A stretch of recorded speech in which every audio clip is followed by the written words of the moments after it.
In 1954, a small team of just 4 engineers in a bombed-out factory in Coventry created something that would haunt British trucking for the next 14 years. They called it the TS3, but drivers across Australia and New Zealand knew it by a different name, the Knocker. This wasn't just another diesel engine. The Commer TS3 was the first diesel engine used by the Rootes Group, fitted in Commer trucks from 1954 until 1968. Development began in 1945 under Chief Engineer Eric Coy and a team of only 4 to 7 engineers at the Humber plant in Stoke-Aldermore. What they created was revolutionary. What they unleashed was a mechanical nightmare that would push both trucks and drivers to their breaking point. This 3-cylinder, 6-piston diesel engine defied every convention of the time. Where most engines follow familiar blueprints with 1 piston per cylinder, the TS3 had 2 pistons facing each other in a horizontal layout, firing inward and outward like 2 fists meeting in a punch. The base of each piston attached to a connecting rod and a series of rugged rockers, which then connected to another rod leading to the single, centrally located crankshaft at the bottom of the block. The design was called an opposed-piston engine, and it was unlike anything else on British roads. It looked bizarre, like a mechanical loom rather than traditional power plant, but the madness had a distinct purpose for the heavy haulers. The engineering was brilliant on paper.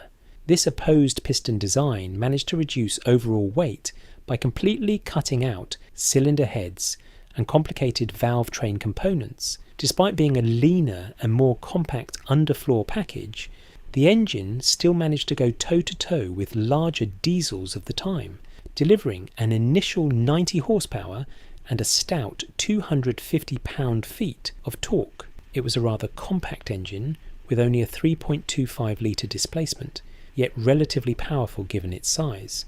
Compared to other diesel truck engines of the time, the TS3 was extremely capable and achieved an output comparable to engines of a much larger capacity. Getting that much grunt from such a tiny displacement was nothing short of a miracle in the mid-50s, making the TS3 a true heavyweight fighter trapped in a lightweight body. Contemporary 4-stroke engines, for example, the legendary Gardner 5LW, produced this kind of power from 7 litres of displacement. This was engineering genius at work, but genius comes with a price.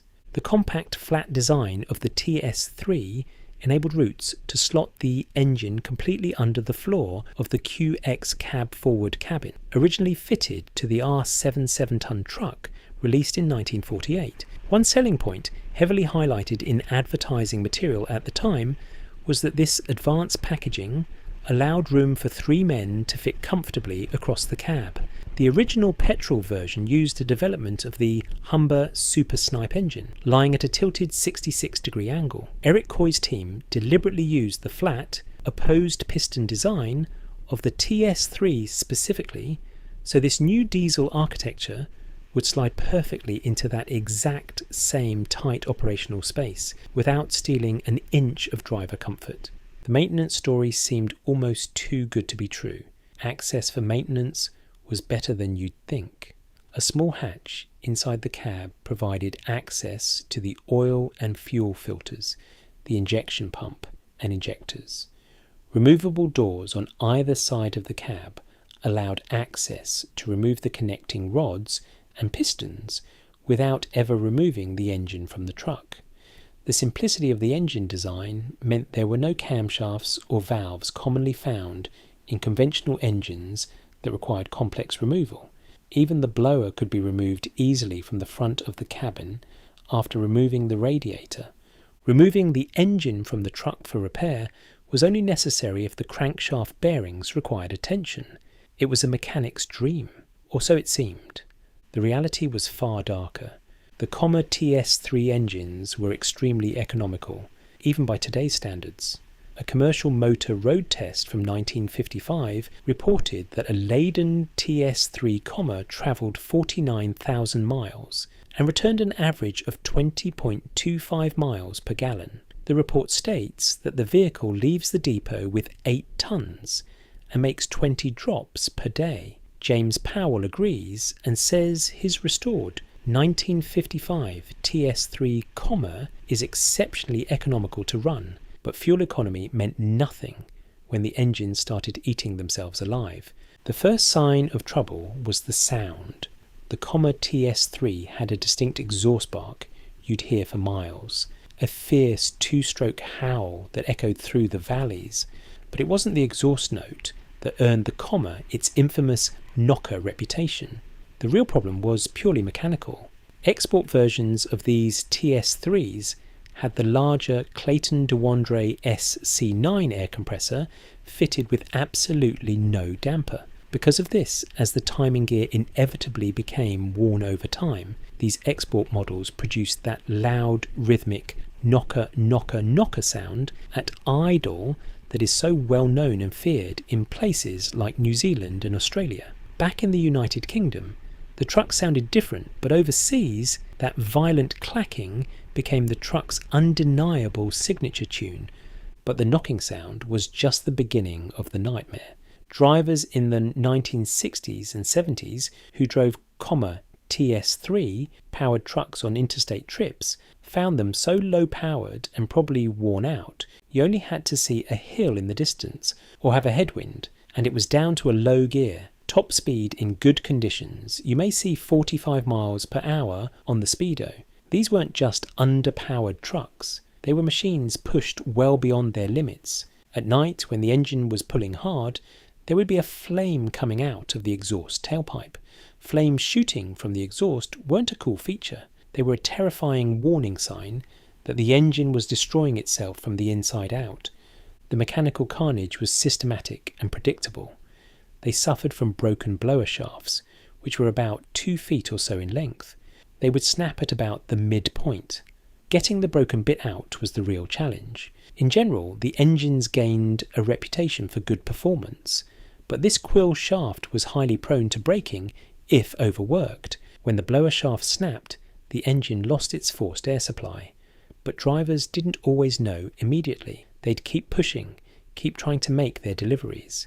That's when the real destruction began.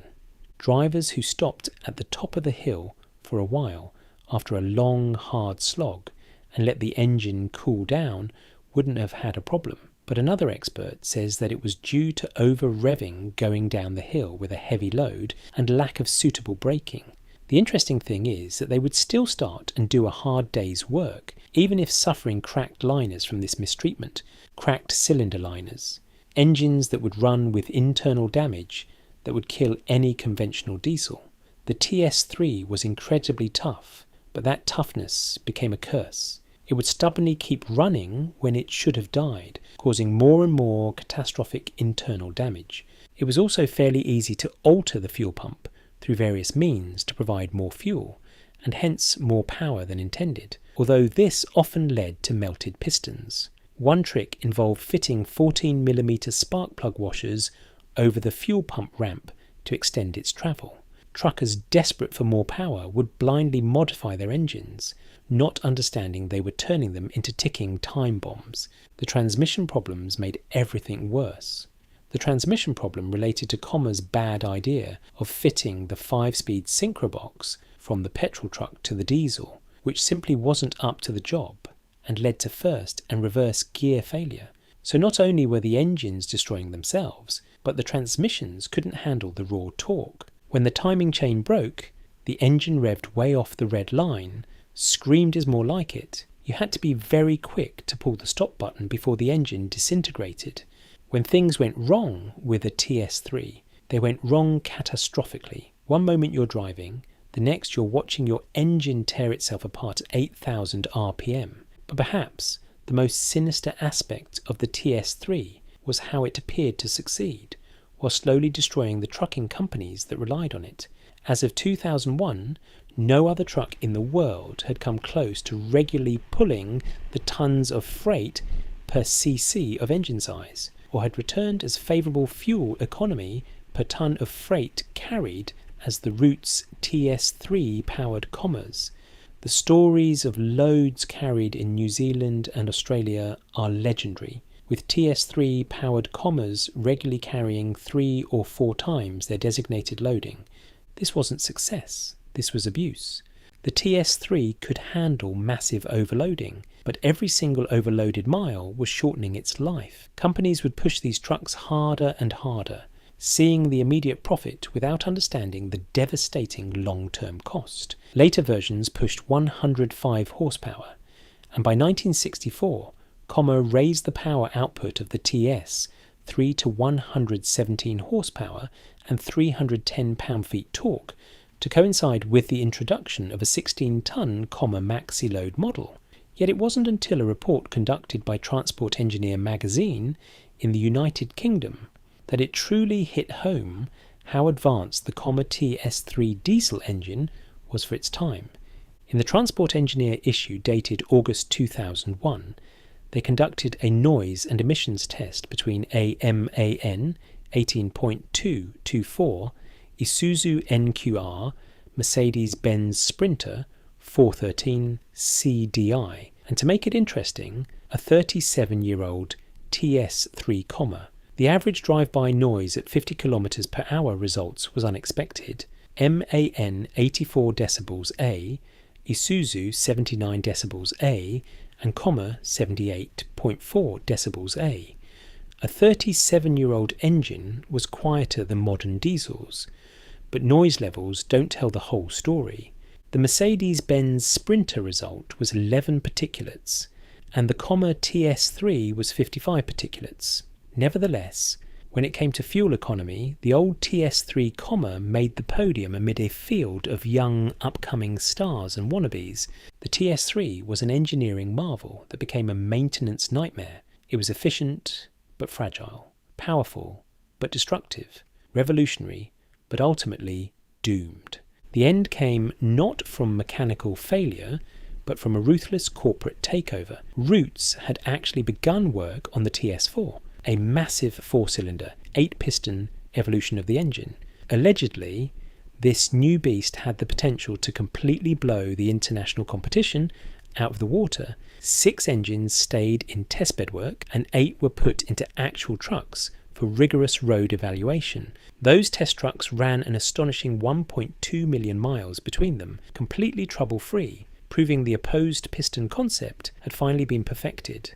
The Commer name was slowly replaced by the Dodge name during the 1970s, following the takeover of Roots by Chrysler Europe. After Peugeot purchased Chrysler Europe in 1978, the Commer factory was run in partnership with Renault Trucks. For some time, it continued to produce the Dodge commercial truck range with Renault badges, before production was cancelled in favour of mainstream Renault models, switching entirely to the production of Renault truck and bus engines in the early 1990s.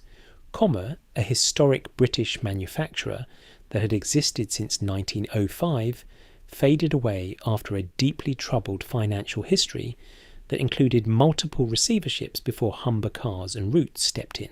Today in 2026, the TS3 exists mainly in the memories of veteran drivers who fought with them and the collections of dedicated enthusiasts who restore them. There may still be a few Commer knockers hoofing around Britain, but the Commer TS3, the Commer Motor Company, and the Roots Group are all long since things of the past now. It wasn't so much a failure or success as it was a brilliant oddity, and whether it was glorious or idiotic depends entirely on your perspective. But one thing is certain. The TS3 knocker was a machine that demanded everything from its operators. Fuel economy, yes. Massive torque, absolutely. But it extracted a terrible price in broken shafts, melted pistons, and endless nights spent roadside with a wrench in your hand and flames shooting from your exhaust. The grim reality of the Commer TS3 knocker wasn't that it didn't work. The reality was that it worked too well for its own good, and for the good of the drivers who depended on it. It was an engine that could move mountains, as long as you were prepared to rebuild it afterward. If you want to see more stories about revolutionary engines that pushed the boundaries of what was possible, that video is on screen now. And if you made it this far, hit subscribe. The trucking industry is full of stories like this one, where innovation and destruction walked hand in hand.